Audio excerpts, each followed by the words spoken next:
মহান আল্লাহ রাব্বুল আলামিন কোরআনুল কারীমের ভিতরে বর্ণনা করে বলেন, ওয়াইদা কুরিয়াল কুরআন ফাসতামিউ লাহু ওয়া আনসিতু লাআল্লাকুম তুরহামুন। হে পৃথিবীবাসী, তোমরা শুনে নাও, আমি রব্বুল আলামিন তোমাদেরকে জানায় দিলাম, তুমি যখন কোরআনুল কারীম স্টাডি করবা, কোরআনুল কারীমের 9 নম্বর পারার 15 নম্বর পৃষ্ঠা সূরা আরাফের 204 নম্বর আয়াতের ভিতরে আমি মালিক তোমাদেরকে জানায় দিলাম, ওয়াইদা কুরিয়াল কুরআন, যখন কোরআনুল কারীমের তেলাওয়াত করা হবে, কোরআনুল কারীমের তাফসীর করা হবে, বিশ্লেষণ করা হবে, ওই সময় তোমাদের কর্ম কি, ওই সময় তোমাদের কি কাজ করা উচিত আমি রব্বুল আলামিন থেকে তোমরা জেনে নাও। ওয়াইদা কুরিয়াল কুরআন ফাসতামিউ লাহু, আমি রব তোমাদেরকে জানায় দিলাম, আমি আল্লাহ তোমাদেরকে জানায় দিলাম, যখনই পৃথিবীর জমিনে যে জায়গায় কোরআনুল কারীমের তেলাওয়াত করা হবে, কোরআনুল কারীমের তাফসীর বিশ্লেষণ করা হবে, ওই সময় তোমাদের কাজ হলো ফাসতামিউ লাহু, তোমরা শ্রবণ করবে ওই কোরআনুল কারীমের তেলাওয়াতকে। এবার যদি প্রশ্ন করা হয়, রব্বুল আলামিন তেলাওয়াত যখন করা হবে আমরা শ্রবণ করব, এটা মেনে নিলাম, কিন্তু আমরা কর্ম দ্বারা শ্রবণ করব এবং হাত পা দিয়ে আমরা এদিক সেদিক কর্ম করব, এটা কি শ্রবণ করার নিয়ম কিনা? আমার বন্ধুগণ, এমন প্রশ্ন যখন মালিকের দরবারে করে দিলাম, আমার আল্লাহ রাব্বুল আলামিন বলে, বান্দা না না, শুধু কর্ণ দ্বারা, শুধু কান দ্বারা যদি শ্রবণ করে এটা গ্রহণযোগ্য হবে না। কেননা আমি আল্লাহ রাব্বুল আলামিন এর পরে আরেকটা গাইডলাইন দিয়ে দিলাম, ফাসতামিউ লাহু ওয়া আনসিতু লাআল্লাকুম তুরহামুন। রাব্বুল আলামিন বলেন, 1 নম্বরে যখনই কোরআনুল কারীমের তেলাওয়াত করা হবে, যেই মজলিসে কোরআনুল কারীমের তেলাওয়াত করা হবে, পৃথিবীর জমিনে যেই জায়গায় কোরআনুল কারীমের তেলাওয়াত করা হবে, রে বান্দা, 1 নম্বর কর্ম তোমাদের হবে ফাসতামিউ লাহু, 1 নম্বর কর্ম তোমাদের পৃথিবীর জমিনে ওই কোরআনুল কারীমের তেলাওয়াত শ্রবণ করা। 2 নম্বরে ওয়ানসিতু, রব বলতেছেন 2 নম্বরে তোমাদেরকে চুপ থেকে শ্রবণ করতে হবে।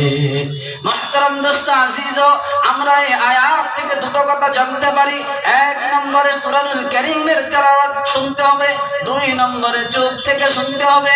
আমার বন্ধুগণ, এবার আপনাদের মনের ভিতরে একখানা প্রশ্ন জেগে গেল, ও রব্বুল আলামিন, আপনি আমাদেরকে বললেন পৃথিবীর জমিনে যখনই কোরআনুল কারীমের তেলাওয়াত করা হবে তখনই যেন আমরা চুপ থেকে মনোযোগ দিয়ে শুনি।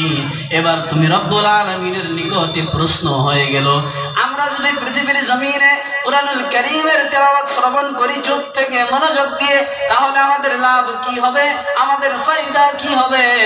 আল্লাহ রাব্বুল আলামিন এই উম্মতকে এই প্রশ্নের জবাব দিয়ে বলেন, বান্দা তুমি ঘাবড়ায়ো না, চিন্তা করিও না, তুমি মনোযোগ দিয়ে চুপ করে কোরআনুল কারীমের তেলাওয়াত শ্রবণ করবা, আর তোমাদের কোনো লাভ হবে না, তোমাদের কোনো ফায়দা হবে না, এমন কোন কর্মই আমি তোমাদেরকে দেই নাই, এমন কোন আদেশ, এমন কোন হুকুম তোমাদেরকে দেই নাই, যেই হুকুম, যেই আদেশ তোমরা মান্য করার পর তোমাদের কোনো লাভ হবে না। এবার আল্লাহ রাব্বুল আলামিন জবাব দিয়ে বলেন, বান্দা লাআল্লাকুম তুরহামুন, পৃথিবীর জমিনে তোমরা যদি কোরআনুল কারীমের তেলাওয়াত শ্রবণ করো চুপ থেকে মনোযোগ দিয়ে, তাহলে তোমরা শুনে নাও, কঠিন কিয়ামতের ময়দানে যেই দিন কেউ কাউকে ধরা দিবে না, বাপ বেটাকে ধরা দিবে না, মা বেটিকে ধরা দিবে না, ওই কিয়ামতের ময়দানে লাআল্লাকুম তুরহামুন, আমি আল্লাহ রাব্বুল আলামিন তোমাদের উপরে রহমত বর্ষিত করব। আমার বন্ধুগণ, ওই কিয়ামত এত জটিল ও কঠিন হয়ে যাবে, ওই দিন যদি আল্লাহ রাব্বুল আলামিন আমাদের উপরে রহমত না করে, আমরা যত ইবাদত বন্দেগী করি না কেন জান্নাত পেতে পারবো না। মুহতারাম আজিজ, আমরা এখানে দুটি কথা জানলাম, কোরআনুল কারীমের তেলাওয়াত শ্রবণ করতে হবে চুপ থেকে মনোযোগ দিয়ে। ওই দিকে আল্লাহ রাব্বুল আলামিনের দুশমন কাফের আবু জাহেল যারা ছিলেন ওই মক্কার জমিনে, আবু জাহেল এই কোরআনুল কারীমের তেলাওয়াত চুপে চুপে শ্রবণ করত। আল্লাহর নবীর কণ্ঠে কোরআনুল কারীমের তেলাওয়াত এতই চমৎকার, এতই মধুর, ওই আবু জাহেল কাফের বেঈমান নবীকে কত নির্যাতন করত, ইসলামের দুশমন ওই আবু জাহাল চুপে চুপে তিনি কোরআনুল কারীমের তেলাওয়াত শ্রবণ করত। কোরআনুল কারীমের তেলাওয়াত শ্রবণ করতে করতে করতে করতে এক পর্যায়ে ঈমানের দিকে তিনি ধাবিত হতে লাগলেন। কোরআনুল কারীমের তেলাওয়াত শ্রবণ করতে করতে কোরআন ভালো লেগে গেল, দিল চাইতেছে ইসলাম কবুল করি, কিন্তু এই যে বাপদাদার ধর্ম মুখে চুনকালি লেগে যাবে, এই দিকে চিন্তা করে তিনি তখন ওই মক্কার জমিনে কাফের মুশরিক তাদের সঙ্গী সাথী যারা আছে তাদেরকে এক জায়গায় জমা করলেন। জমা করার পর বললেন যে এই কোরআনুল কারীমের তেলাওয়াত যদি মানুষে শুনে তাহলে তো মানুষ দ্বীনের দিকে ধাবিত হয়ে যাবে, আমাদের বাপদাদার মুখে চুনকালি লেগে যাবে। মাইক কিবা সাউন্ড করতেছে চেনচেন করে, আমাদের বাপ দাদার ধর্মে তো চুনকালি লেগে যাবে, তাহলে এই তেলাওয়াত যেই জায়গায় হোক না কেন এটা মানুষকে শ্রবণ করতে দেওয়া যাবে না। তো এই আবু জাহেলের এই কথাকে আল্লাহ রাব্বুল আলামিন কোরআনে নোট করতেছেন। আল্লাহ রাব্বুল আলামিন বলেন, আপনি যখন কোরআনুল কারীমের 24 নম্বর পারা স্টাডি করবেন, 24 নম্বর পারার 18 নম্বর পৃষ্ঠা সূরা হামিম আস-সাজদার ভিতরে আল্লাহ রাব্বুল আলামিন তাদের ওই কথাকে নকল করে বলেন, وقال الذين كفروا لا تسمعوا لهذا القرآن والغوا فيه لعلكم تغلبون। আল্লাহ রাব্বুল আলামিন ওই কাফেরদের কথাকে কোরআনুল কারীমের ভিতরে নকল করে দিলেন। আল্লাহ বলতেছেন, وقال الذين كفروا لا تسمعوا لهذا القرآن। আল্লাহ বলতেছেন কাফেরগণ তারা বলে, وقال الذين كفروا لا تسمعوا, কাফেররা বলে তোমরা শুনিও না, لهذا القرآن, কোরআনুল কারীম তোমরা শ্রবণ করিও না, কোরআনুল কারীমের তাফসীর তোমরা শ্রবণ করিও না, কোরআনুল কারীমের ব্যাখ্যা বিশ্লেষণ শ্রবণ করিও না, لهذا القرآن والغوا فيه لعلكم تغلبون। যেখানে কোরআনুল কারীমের তেলাওয়াত করা হবে ওই জায়গায় তোমরা গিয়ে ডিস্টার্ব করবে যেন তারা কোরআনুল কারীমের তেলাওয়াত শুনতে পারে না। এটা কেন? এটা কেন?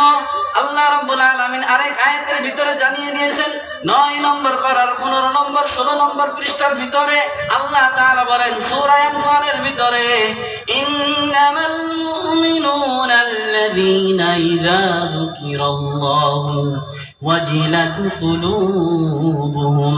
আল্লাহ রাব্বুল আলামিন বলতেছেন, ইন্নামাল মুমিনুনা আল্লাযীনা ইযা যুকিরাল্লাহ ওয়াজিলাত কুলুবুহুম। পৃথিবীর জমিনে যারা মুমিন, যারা নিজেদেরকে ঈমানদার দাবি করে, যারা আল্লাহকে এক বলে মেনে নেয়, ইন্নামাল মুমিনুনা আল্লাযীনা ইযা যুকিরাল্লাহ ওয়াজিলাত কুলুবুহুম, ওই মুমিনদের সম্মুখে যখন আল্লাহর জিকির করা হবে, আল্লাহ আল্লাহ বলা হবে, তখন তাদের হৃদয়, তখন তাদের অন্তর কেঁপে উঠবে। ইন্নামাল মুমিনুনা আল্লাযীনা ইযা যুকিরাল্লাহ ওয়াজিলাত কুলুবুহুম ওয়া ইযা তুলিয়াত আলাইহিম আয়াতুহু যাদাতহুম ঈমানা। 2 নম্বর কোয়ালিটি মুমিনের বলতেছেন আল্লাহ, ওই মুমিনদের সম্মুখে যখন কোরআনুল কারীমের তেলাওয়াত করা হবে ওই সময় তাদের ঈমান বৃদ্ধি পাবে। এই যে আবু জাহেল, এই জন্য কোরআনুল কারীমের তেলাওয়াত যারা শ্রবণ করবে তারাই কোরআনুল কারীমের দিকে ধাবিত হবে।